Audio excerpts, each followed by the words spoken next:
Perception is a funny little thing. Like, is it 2 solid clean sheets at home or 2 wasted opportunities to get a tighter grip on a playoff place? Is it unbeaten in 3 or without a win in 4? Tactical expertise or scraping the barrel so hard there's now a hole in the bottom? To be honest, I don't know anymore. Tonight on the Mansfield Matters podcast, we'll delve into 2 shutouts or 2 falterings at the other end, perception yet again, and try and figure out if in the remaining 9 games the Stags have enough about them to conjure up a top 7 finish. Plus we'll heap praise on James Gale after his long-awaited first start, look more in depth at those final 9 and throw in any of your comments, questions, opinions and general mutterings in the live feed as the future of Nigel Clough, naturally after 2 extremely dull games, starts to be questioned again. All of this aside, somehow the Stags remain 3 points outside of the playoffs with a game in hand. So who knows what could happen? Football, eh? This is the show for the fans, by the fans. This is the Mansfield Matters Podcast, proud to be part of the talkSPORT fan network.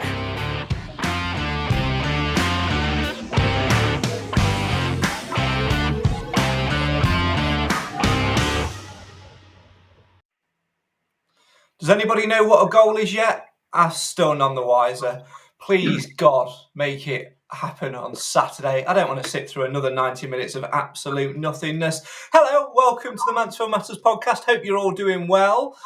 Firstly, before we get started, slight difference in the show tonight. It's going to be smaller, cost Celebrity Hunters on at 9, and there's a little bit of difference in the audio tonight because I've had a broken microphone incident. Yes, the injury crisis has hit my microphone selection. So I might sound a little bit different tonight. We've got one in order though, so hopefully should be all back up and running properly by next week. Right, let's say hello and good evening and find out who's joining me to talk all things Mansfield Town tonight. As always, you at home, yes, you, I'm looking at you, are welcome to have your say in the comments right down there. Or is it up there? I don't know anymore. Get involved and have your say on your team. Anything Mansfield Town related, get it in the chat. Right, let's see who we've got joining us tonight. Let's go to you, Cam Felton. Good evening. Good evening. How are you? You've got a spare mic if you want it. It's exactly the same as yours. Yeah, you've probably stolen it from me, to be fair. I mean, I'd love it, but, you know, it's not like we live around the corner, to be fair. Anyway, I appreciate it. Thank you very much. Where else are we going to go? Let's say, coming to a living room near you, let's say hello to you, Alan Wilson. Good evening, Craig. Good evening, everybody. And I must say, it is so good to see you back on your feet with a smile on your face and see you back with us again. You scared us to death last week, Mr. Wilson. Well, it wasn't a very nice thing that happened, Craig, but we won't go into that. But I'm pleased to say I'm on the mend and looking forward to taking part in the podcast. Absolutely. Glad to have you back. And finally, last but no means least, let's say hello to you, Clive Parkin. Good evening. Good evening, everybody. Good to see you as always. Right then, the Fantastic Four are here. As always, you're welcome to have your say on your team. We might see Nathan before. In fact, no, let's have a quick podcast vote. Hands up if you think it's more likely to see us actually score a goal before we see Nathan on a podcast again. Clean sweep. There we go. Right, Nathan, come on, we miss you. Right, where shall we start? Let's start with 2 absolutely dull 0-0 draws. Alan, you know, as far as Saturday afternoons go, when are we going to get that? I would say, when are we going to get that 90 minutes back? But in truth, it's when are we going to get that 180 minutes back? When you walk into the ground, Craig, the X factor seems to have gone. You know, there doesn't seem to be a lot of buzz about the place anymore. The crowd's still doing their bit with the drummer and everything else, and they're raucous as they always are. But that me and Kieran were saying on Saturday, the X factor, the fun factor, excitement just seems to have gone, and we need to get it back and sharpish. I think that's a very fair point that Alan's made there, Clive. That sort of zest which we had this time last year, that energy, that electricity that used to pump around the ground. Well, Severn Trent have taken it back. Oh, there's plenty of energy in the crowd. It's just that the switch belongs to the players. And if the players don't get us going, the crowd just go to sleep. And I think that's true of every football ground. but we have plenty of people in the stadium. We have all the youngsters who like to make a lot of noise in Q Block. The drummer's trying to do his bit, but we need a bit of zing on the park.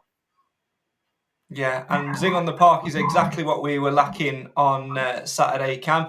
At one point, I don't know, I think I might have fallen asleep. It was worse than, at least on Wednesday night, against Grimsby. First 45 minutes, we had a little bit of zip and zest about us, but we seemed flatter than a pancake on Saturday. Yeah, and it doesn't help when you've got two sides that come to you that just don't want to play football. From the first minute, Grimsby 100% set out for a point. You could see that in how they were playing. They still looked dangerous going forward and whatever, but they just didn't.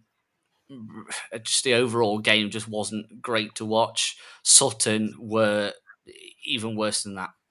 So negative, so anti-football, time wasting at every opportunity they get.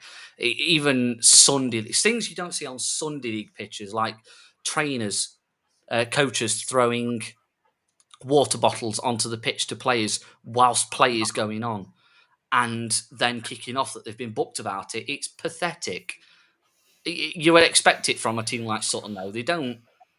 Do they deserve to be in the Football League? Yes. Are they Football League quality? Not even close. Well, I think that therein lies the problem. They are Football League. They are that's a Football League quality. They had a successful season last season, and they've got a model which is clearly working, because not only is it been proved 8 minutes into the podcast where it's wound you as a supporter up, it wound 99% of other fans up as well, didn't it, Mr. Wilson? And, of course, the players. If it's stop-start, that electricity, that zip, that zap that we spoke about, you can't get it. You can't generate when you stop-start.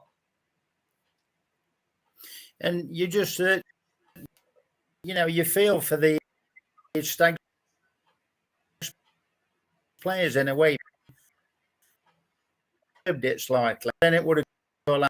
Obviously, that's the way they play.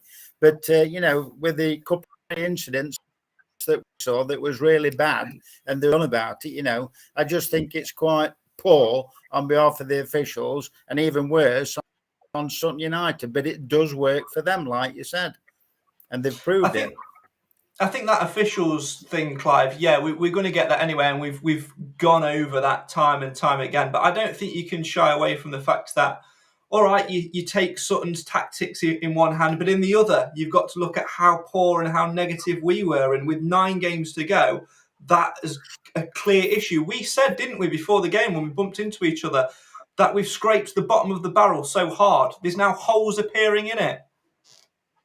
Yeah, I mean, Sutton came with a fairly cynical game plan, and to a certain extent, you've got to say it's a working method. The referee was definitely a 4 Trevor Kettle on the Trevor Kettle scale of rubbishness, and I thought that we lacked any spark. So I mean, whatever team we were up against, we would struggle to have made the sort of penetration that we're feeling bereaved of at the moment. But it's all right having a go at Clough and formations and substitutions and all the things that we're all quite rightly able to criticise him for. But he's got a rag bag of a team at the moment, and that's not being disrespectful to the players. I'm just saying he hasn't got the versatility that comes through choice that he's had in the earlier part of the season, and the people that are able to supply the spark are the ones we've not got at the moment. It's an interesting thing to think about in that respect, Cam, because I was speaking to somebody before the game and they were saying, is it just negative tactics? Is it this? Is it that? And I was thinking, actually, have we got 11 fully fit players to field an 11? And I actually think genuinely the answer of that is no. All right, Kieran Wallace actually managed to get through 90 minutes, but I think that was more through necessity than choice. Same with Ollie Clark. Andy Garner saying today, he's asking to come off after 70, 75 minutes, but we've literally got no options. Well, we have, but he doesn't like to use them. But you know what I mean?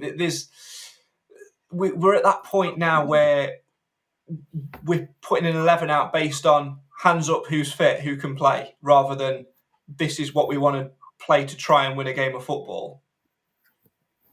Yeah, it is, and that's the frustrating thing, because we've got the quality, but we can't use it. And yes, it's very much a patch and make do situation at the minute, like you alluded to there. He doesn't like to use certain players, and point proven, one of the players that in the short time that he was on the pitch that had an impact in Jason Law, 89th minute, 89th, 88th, whatever. I'm not going to repeat what I said in the group chat about it, but Oh, please do. oh, I'm not, because I don't want to. No, family show. I'll find it. Swear. I can't swear, but it was basically just a frustration of, God's sake, Clough, why are you leaving it till the last minute? Like, what's the point of? Your actual words were, F off, Clough, shouldn't be leaving that till injury time. 2 anti-football insides visiting it in a week, we show nothing to counter it. Should have been throwing absolutely everything forward at them, and then you couldn't spell them. I was annoyed and very tired on Yeah, Saturday. but on the other side of the argument, Cam, is that Clough didn't want to lose the games, and in that respect, he's been successful. We played 2 teams and didn't lose, didn't concede goals. His fear There were 2 would teams be that we should have beaten. That's the problem. If we threw too much ambition, given the scale of the scope we've got of players, then the likelihood is we would ship a goal at the back, and 1 goal would have won the game in both cases. So I have some sympathy, but I share your frustration. I see absolutely no point in bringing players on with 3 or 4 minutes to go. I have to say, Alan, at the minute, I feel like I've got splinters up my backside, because I'm with Clive, but I'm with Cam at the same time. You know, we've got 9 games to go. We should be playing risk ball. We should be throwing people on when we can. But also at the same time, it's that thing about perceptions, isn't it?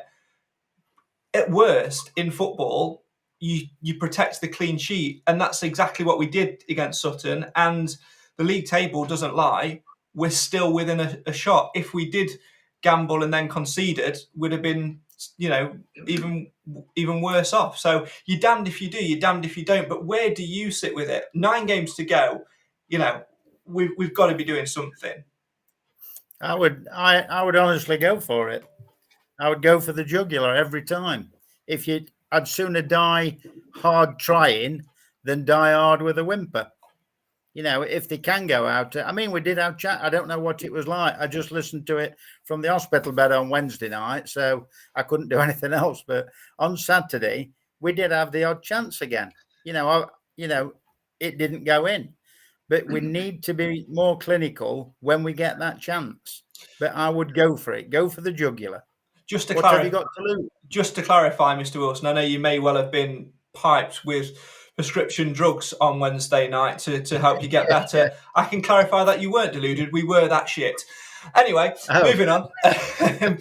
Cam, let's touch upon a positive, because Clough did try to mix it up in some way, shape or form. And we've been sitting here, in some respects, berating the fact that he doesn't like to use young players and give opportunities to young players. But James Gale got his first league start on Saturday against Sutton United, and why he wasn't given man of the match will remain a mystery for as long as I live. I honestly thought he was the best player on the pitch, fully deserving of his start, and do you know what? I will be furious for him if he's not one of the first names on the team sheet come Saturday afternoon against Crawley. Fantastic performance. What a player we've got in our hands there.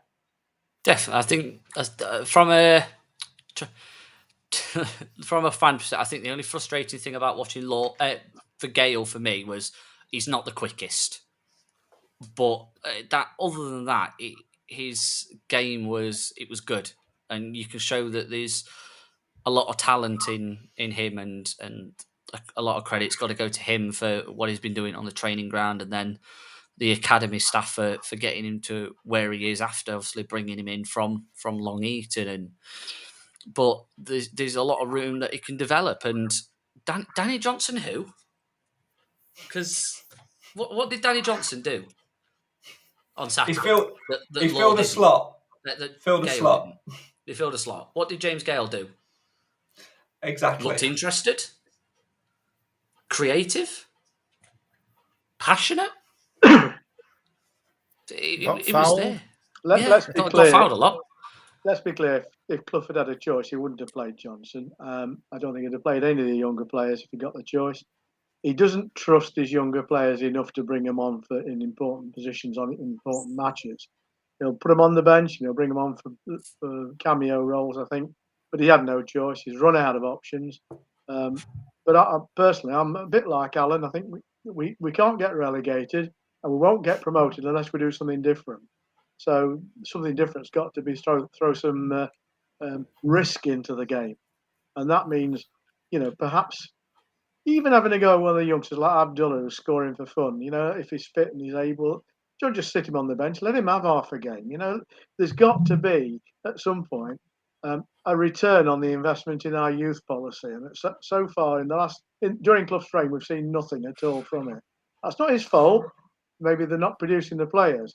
But it's his fault if they are and they're not getting the chance. Yeah, it's an interesting quandary to sort of have when you have got those players there. I guess maybe, I was going to say, I guess maybe if there was one in midfield, but then one immediately springs to mind who he doesn't play. So I'm sort of counteracting my own argument there a little bit. Back to James Gale, though, Alan. It was so refreshing to see him, and I think we were saying. The difference for me, he reminded me a little bit of primary soaps. He gets in, he gets stuck into a challenge. Even when he goes down, his feet are flailing on the floor. He's trying to win possession back. He's trying to get a little knocks and niggles in. He's comfortable holding up the ball. And I think with the right people around him, I think we will have a really good, strong player on our hands. And I think it'd be remiss of us actually not to utilise him and maybe try him with Rhys Oates, maybe trying with Davis Keeler-Dunn. I'm going to say he gave a good all-round performance, I thought. Like he said in his interview, there were a couple of bits the first 5 minutes or so when he got knocked to the ground, and once he'd sorted his physicality against those that he was playing against, I thought he had a really good game. It looked a really, high prospect, because when we've seen him before, he's turning, like Garn said, on the training pitch, he's always turning and shooting different angles. It's something different that we've needed for quite a while, with Rhys not being on full steam yet. Yeah, absolutely. Keep your comments coming in. Roger's been in touch and says there's not much you can say after Saturday's game. Yet, to be honest, I'm surprised we've managed 19 minutes exactly of this podcast so far talking about it. Nick's been in touch and nails it with this comment. I'm probably in the minority, but I don't think Johnson has been that bad. He's not going to play like Gale or Oates, as he's more of a poacher, and we don't play a system that suits that sort of player. I do agree, though, Gale was outstanding. I agree with every word of that. And the particular part of that, Cam, is the fact that we don't play a system that suits that sort of player. We've had since January to try and adapt to that and try and accommodate him. And you know what? I think if we have gone, all right, I know we've sort of touched on it before about what might be happening off the pitch, but if we had have gone from a footballing perspective only and gone, we've got a player on our hands here who suits playing in behind, who suits getting the ball on the deck, I think we might have got more out of him. But like Clive said earlier, Cam, he's only going to play if there's nobody else available. He tried. I've heard he tried to register a traffic cone, but the EFL didn't allow it. Yeah, it's a strange one, because you've got Johnson, who scored 14 goals this season, and he just doesn't. But he just doesn't look interested half the time. And yes, it's partially down to the fact that we don't play his style. But then these games where we do play to his strengths, getting the ball into his feet and getting the ball into areas where he's expecting to be. There was numerous occasions on Saturday in the second half where we get the ball into the box and he just wasn't there. And it's frustrating to watch, and it must be frustrating for Danny as well, because he wants to score goals. He wants to do well, because having a bad season, yes, he scored 13, but that's for one team, and then for the other, he's done jack shit. So it doesn't look good on him if he's not doing the business. Who's going to sign a scorer that only scored? All right, he scored 13 goals before Christmas, but what did he do after Christmas? So far, he scored once. I don't worry about who's going to sign him, because I would imagine there's already a contract. That's already done. Yeah, but that's the problem. Is his mind elsewhere? Like, yes. I'm here because I have to be here. I'm already going to wherever already. Is it an attitude problem knowing that he isn't going to be here next season. Because we've seen it before where players have been on the way out or whatever. You look at players like Reece Bennett, Danny Rose, etc. all knew that where they were going the following season, or they'd already been tapped up by certain fat men in China. It's there. It's happened in the past. So I think it asks an awful lot of a player, Cam, that knows his future is elsewhere, that knows he isn't particularly wanted where he's at, and the only bind is he's being paid to play football for his employer, and then to give yourself the risk of injury and all the other things that go with it. I don't think he's as committed as it would be under different circumstances, and quite honestly, I don't think we should expect him to be. And I think that's alone is the reason that Clough wouldn't play him unless he got no choice. Well, if that's the case, then surely we should just send him to the kids out with the youth team. Well, if he got a choice, if he's not interested in playing for us, he wouldn't play him. As simple as that. He hasn't got the choices. He's in a bit of a cleft stick. Well, he has. He said at the fans forum that when somebody asked him how he is in training, he said he's great. He's good with the lads. He works hard. Blah blah blah. He says the trouble with Danny is all he wants to do is score goals, and you'd laugh at that, thinking, well, that's perfectly true. That's what we want him to do. But what he went on to say, and what he really meant, was that he doesn't work hard enough away from his primary role, which is he won't go and fetch a ball. He won't go and get stuck in with people. It's not his game. Now you go back to what is his game? Well, his game is getting service. He's had bugger all service from us, and he won't, given the parlous state of our team and the formations we tend to work with him. He's had one delightful ball from which he scored, and that was from Boateng. Was that Wimbledon? Yeah. The ball trickled over the line, but the ball came to him. He did what he does naturally, instinctively, and he scored. A few more of those, and everybody thinks slightly differently. But we're not giving him that. Our midfield is in a hole at the moment. So if there's no midfield and we're not playing wingers, where's his service going to come from? It's a difficult one to process, Alan, sometimes with that whole situation. I think we've got to the point now where we've discussed it to death. We know we can't get away from it, and I don't think we're going to see Nigel Clough now suddenly having a light bulb moment thinking, oh well, I'm going to change the system again. We are where we are, we've got what we've got, and in truth, it's not like we're sitting mid-table 12 points off of the playoffs thinking we need a good run to the end of the season. We are still only 3 points outside of said playoffs with a game in hand over 3 of the 4 sides that are in there. So it is possible, but I think all of our hearts and now minds are starting to listen to that niggling voice on the shoulder, which is just saying League 2 again next year, lads. We just need that spark, don't we? We need a win. Well, that's all we need. It's confidence, Craig. And I think consistency, like Garns and Clough have said before, and we've said before, just consistency, a spark that's needed to ignite, get it on Saturday, hopefully, and, get a few players back. Who knows what could happen? But like you said, we're still in there and around the mix, and not playing very well at all. Roger says, if we do start to play well, what could happen? Roger in the comments says, second half Stags didn't get the rub of the green on Saturday. Wallace shot hitting Kilgore, etc. By the way, Kieran Wallace is going to score an absolute worldie by the end of this season, so I'm telling you now. Stags just seemed a little bit strained to get a goal, but it was never going to happen. With Quinn coming back, we stand a better chance. It's the creative play that is lacking at the minute. Cam, Stephen Quinn is back and available for Saturday. It will take a minor miracle for him not to be in the starting 11 come 2 p.m. on Saturday afternoon. But I don't necessarily think at this point in the campaign, given the way we've performed, given all the other factors, that it's one particular player which is going to make the team. Because with Stephen Quinn, you need somebody behind him. And of course, Stephen McLaughlin is still in the treatment room. Yeah. Difficult one, because obviously we need Quinn back in the side. Like you said, we've not got the players to complement that. But another positive is that hopefully Lewis Reed will be in more of a contention. Will Clough probably bench him still and then give him a run out? Probably.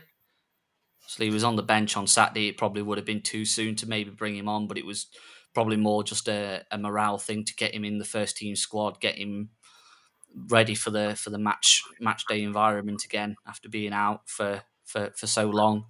And I'd like to think on Saturday, yes, he'd probably be on the bench, but he's a sort of player that will definitely enjoy a game like Crawley, who are obviously struggling down near the bottom, fighting relegation.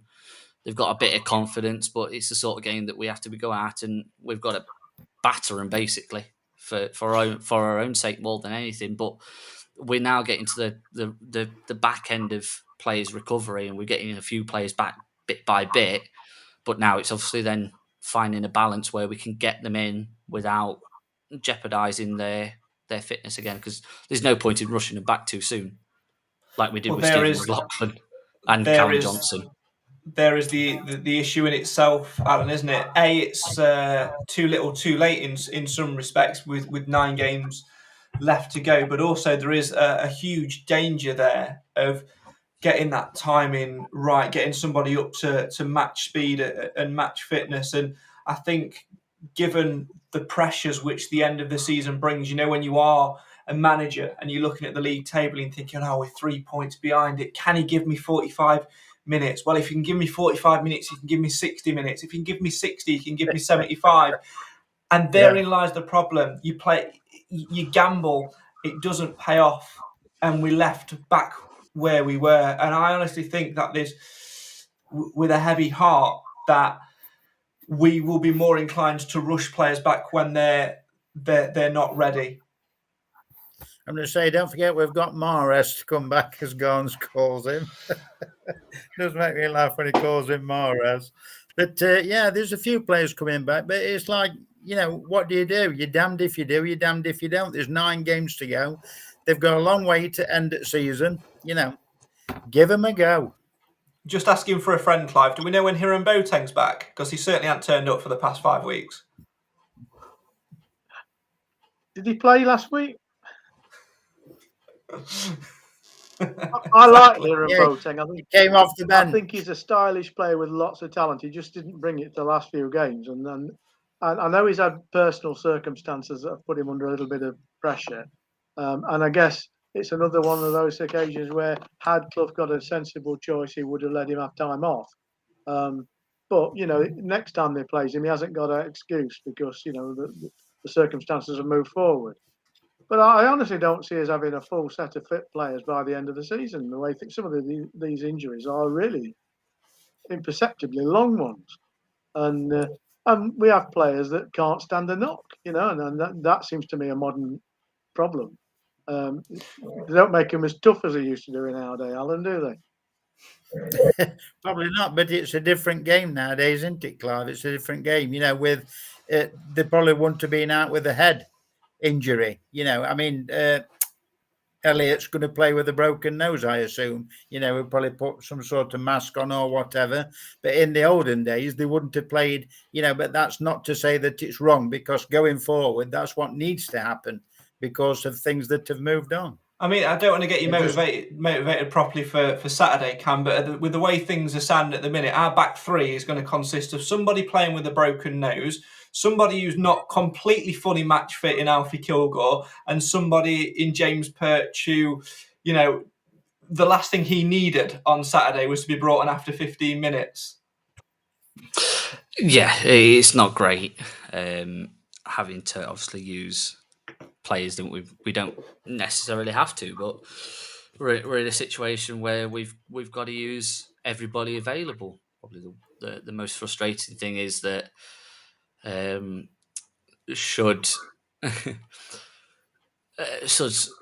Elliot Hewitt have come off after taking the knock to the face like he did, playing with a potentially broken nose or a bust nose, well, probably should have come off. Had we got a right back on the bench? Yes. It's one of the young lads. Taking him off though, Cam. I know it is.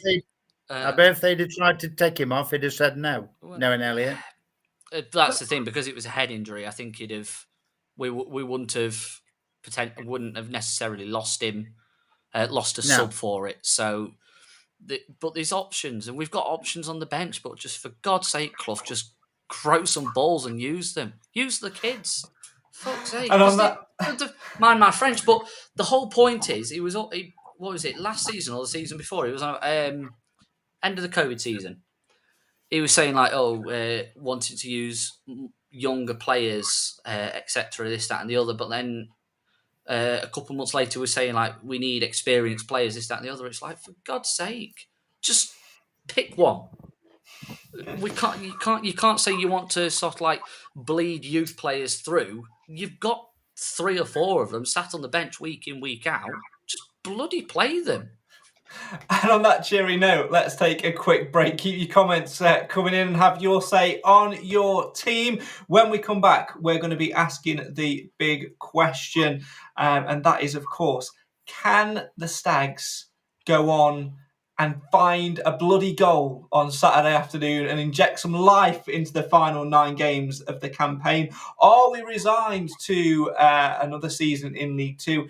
And just what do the final 9 games of the season have in store for us? We'll be doing a deep dive on that in just a second. After these, Mansfield Matters Podcast, of course, proud to be part of the talkSPORT fan network.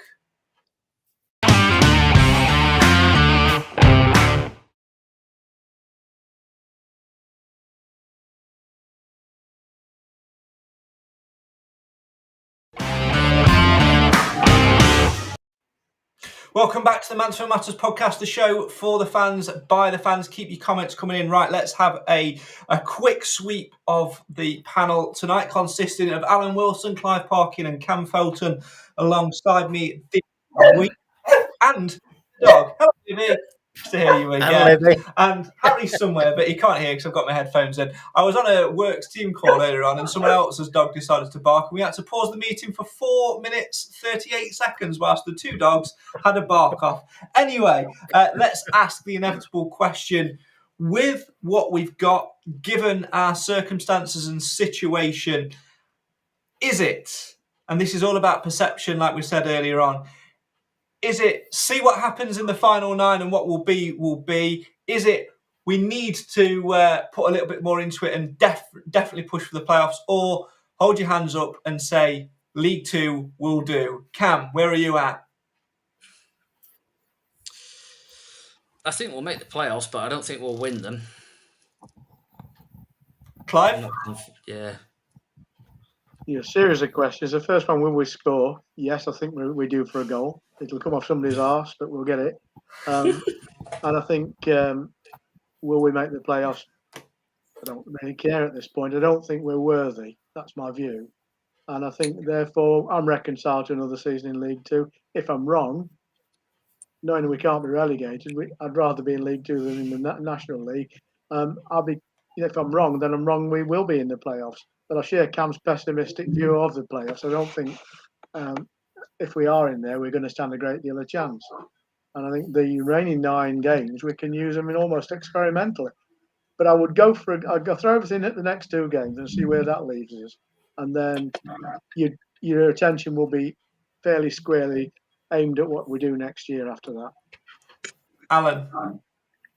It's looking extremely doubtful at this present time, but until it's mathematically impossible, I will always believe that we will be in the playoffs. I love the diplomatic answers.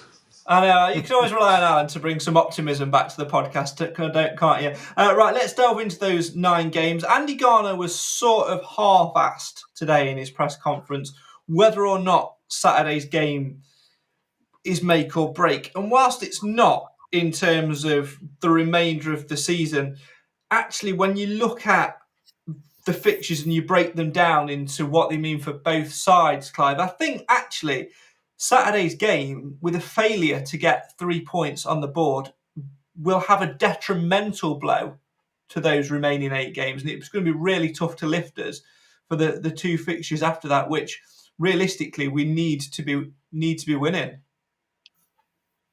Garner said it's a must-win. I agree. I think we've lost ground in the last couple of home games, which we need to try and claw back. At the beginning of those 3 home games, we're all saying, well, let's go for 9 and we'll settle for 7.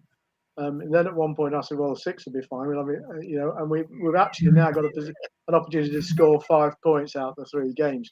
Anything other than that now, and I think we are inevitably going to lose the momentum that we need to carry us through positively going forward. And I think, so we start off talking about people's lack of not enthusiasm, but confidence in where we are. That's inevitable. And I think without a win now, and a fairly quick win on Saturday, that confidence will further erode. Great point made by Chris in the comments, Alan, and that is the fact that the top 6 are all playing each other, so it's a must-win in his opinion. Would you agree? Yeah, definitely. It's got to be 3 points, Craig, because the simple fact we've only got 2 out of the last 2 games. Like we said, we're all hoping for 9. If 7, even if you'd only won 2 and lost the other one, you at least should have had 6. But we're looking at 5 now, possibly. But we've got clean sheets. We haven't actually lost. So, just go out. Let's have a go at them, because they're at the top of the form league, aren't they? Or somewhere at the top. There won't be, there won't be any pushovers. Yeah, absolutely. Also, not a winning 4. So let's just flip the coin both ways and be pessimistic and optimistic. As you say, they are up there in the form table, but Cam Crawley are towards the bottom end of the table. They're currently 4 points from safety as it sits. A win for them on Saturday afternoon will give them even more momentum to try and claw the way out of it. And we know with 9 games left to go, it's those teams actually who are at the bottom end of the table, the business end, who are steering doom and gloom of the National League, joining the likes of Notts County and Chesterfield in the National League. It's they who are the tougher opponents at this time in the campaign. It is, and well, you look back at the playoff season under Flitcroft, who were the teams that derailed our automatic promotion charge. It was the teams down near the bottom. So we can't take these games lightly, which is frustrating, because the games that theoretically we should be winning, but with the form that we're carrying, there's absolutely no chance that we can take these games as granted. You look at the Grimsby game, realistically, we should have won that. If you're going on where we are and where they are, same with Sutton, we should have beat them, but we didn't, and now we're in the same situation again, where we're constantly having to worry about teams around us. Why can't we just do it the easy way and beat the teams that we should be doing? Why do we have to do everything the hard way? It's called the Stag's Way. Oh, too right. As Keith Curl used to say, there's an easy way, a hard way, and a Mansfield Town way. Oh, yeah. But, yeah, frustrating, because we're better than what we have been. And that's the most frustrating thing. We've played such attractive football this season. But then there's been games. Which match was that? I must have missed that. Donny Rovers away. Donny Rovers at home. Oh, 2 games then. There's other Gillingham at home. Wimbledon away was still a bit. It was still better. Tranmere away. There are a few. Less than 5 games over the course of a 46-game season. I can't list every game, but the point is still there. They can't swim crap.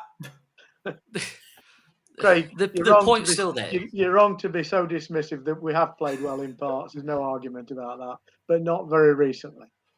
Oh, yeah. Well, that's exactly the point. Yes, we've lost players for injury, but the inconsistency has been our biggest enemy this season. We should. Have you noticed, towards the end of the season, we've got 3 home games in a row again. Yeah, we do well away before those. Yeah, we have. Looking at those fixtures in more depth, then, of course, like we mentioned the Crawley game. We'll come to predictions in a minute.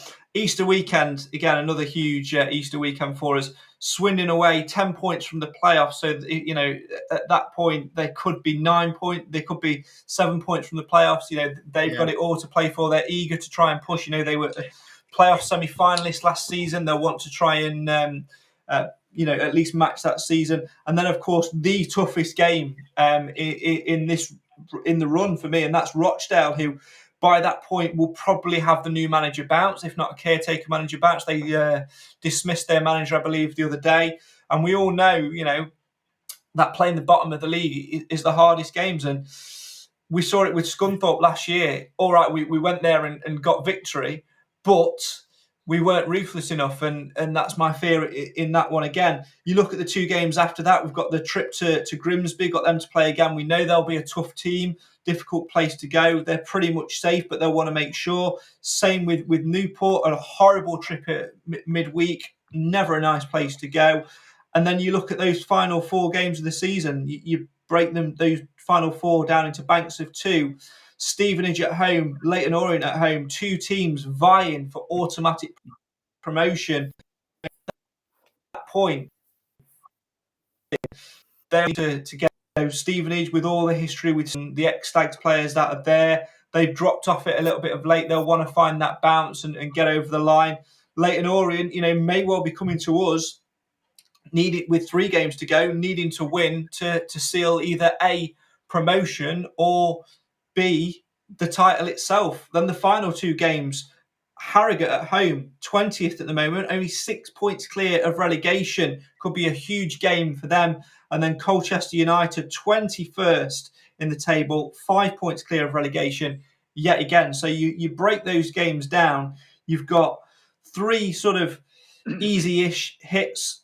You look at the next 3 games, you're thinking you want at least probably 6 points from those. You look at the 2 rubber stampers, Grimsby and Newport, and then it's difficult. You've got 4 very tough games for very different reasons. And if I was a betting man, I'd be putting my money on League 2. I'm not going to lie. And that's not pessimistic Craig talking either. I just think that's looking at what we've got. I think that's a fair assessment.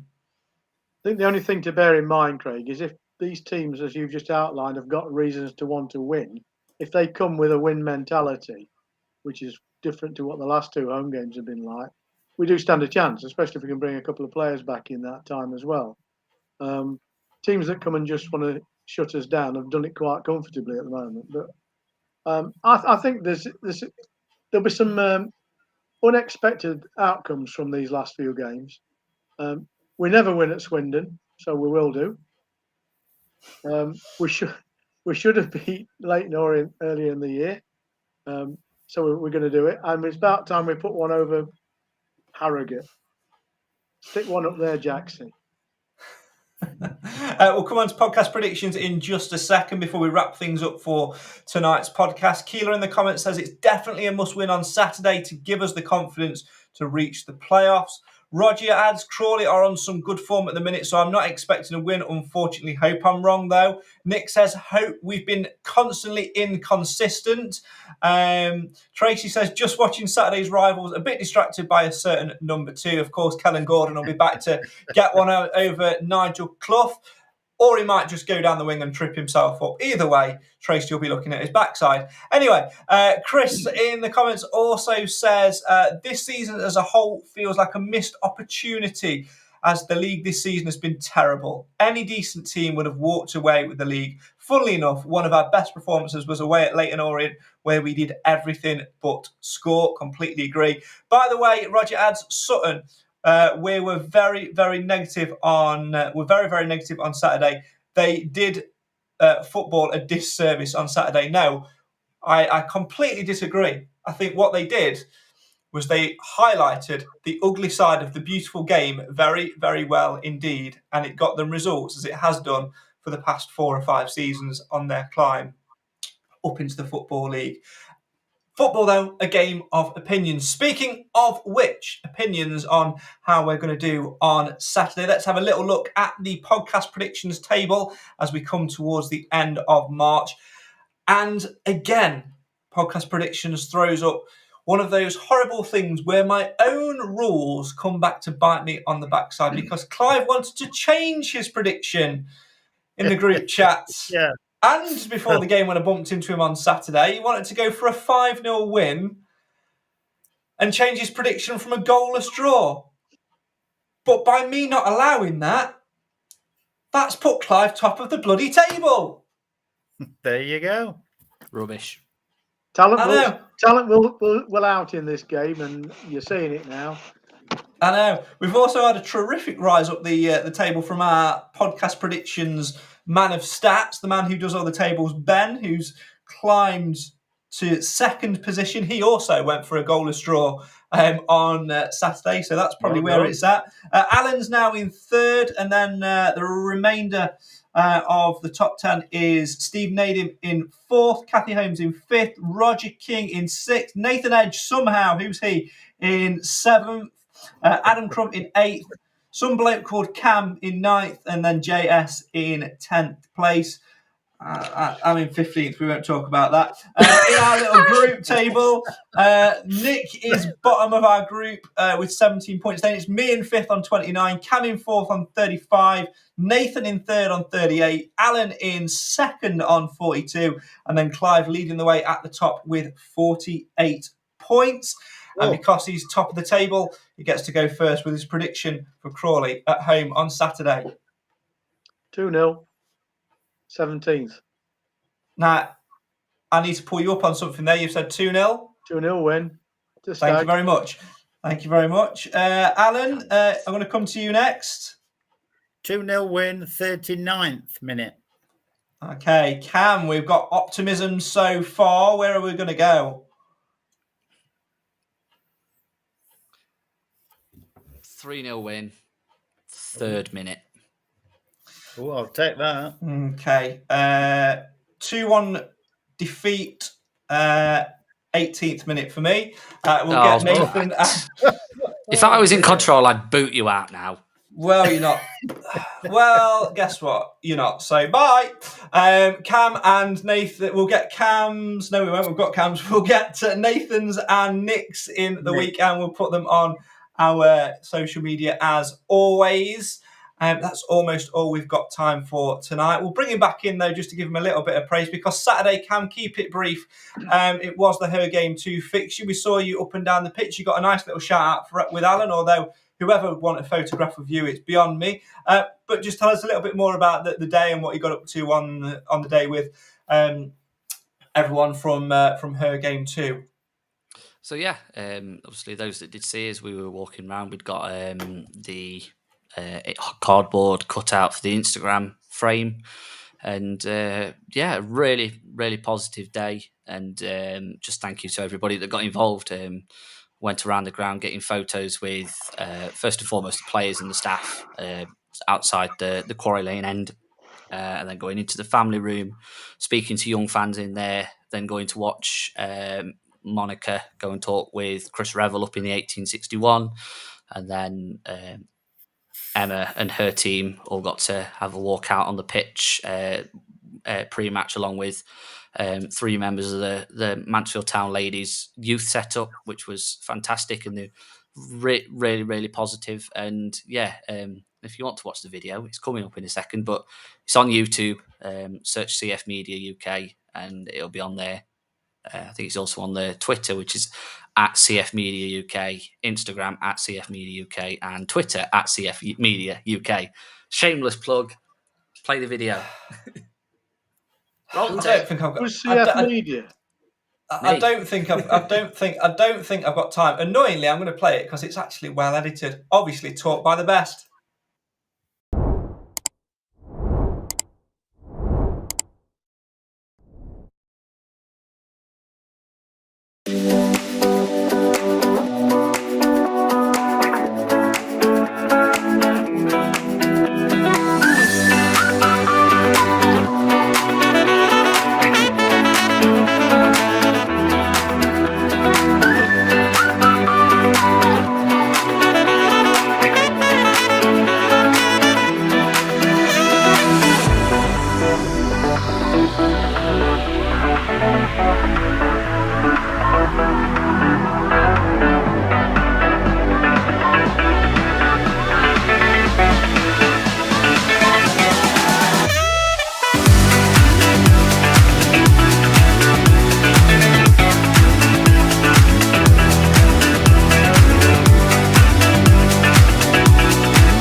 girls to be able to see, we can notice that, we can play. Some people might not agree, but that's fine. We don't want you to play all the time, we just want you to know.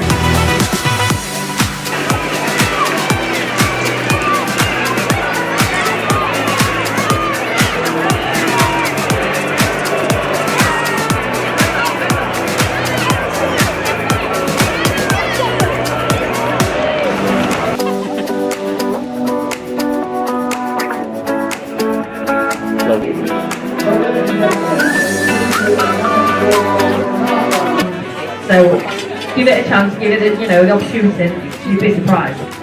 And what would your advice be to, I mean, there's a few young ladies dotted around the room here right now. What would your advice be to any young ladies just thinking about getting involved in football? Because there's a real career path now for them, isn't there? Don't ever think you can't, because you can. A lot of times I got turned away because I was a girl, I wasn't quite up to it, or, but don't ever think that you can't do it, because in the right atmosphere, the right people, the right coaches, you can go far. And as we've seen now, as the years go on, things are improving all the time, not just for the women, for the men's as well. The young lads that are coming through. So yeah, don't ever think you can't do something, whether it's football or something else, but trust me, you can.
And if you want to find out more about Her Game 2, hergame2.co.uk is the place to be. Of course, the audio listeners wouldn't have had any of that, so make sure you go and check it out on all the YouTube pages and things like that. Right, that's all we've got time for. Celebrity Hunters on in 58 minutes, so I am off to hide from those hunters. Same. 100 podcast, by the way, if you can't get enough of this. Right, we'll see you next week.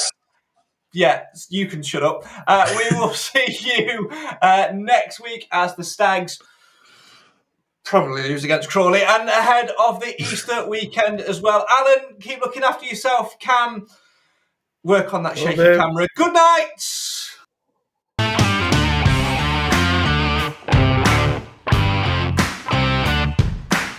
Well, there you go. That's another podcast done and dusted.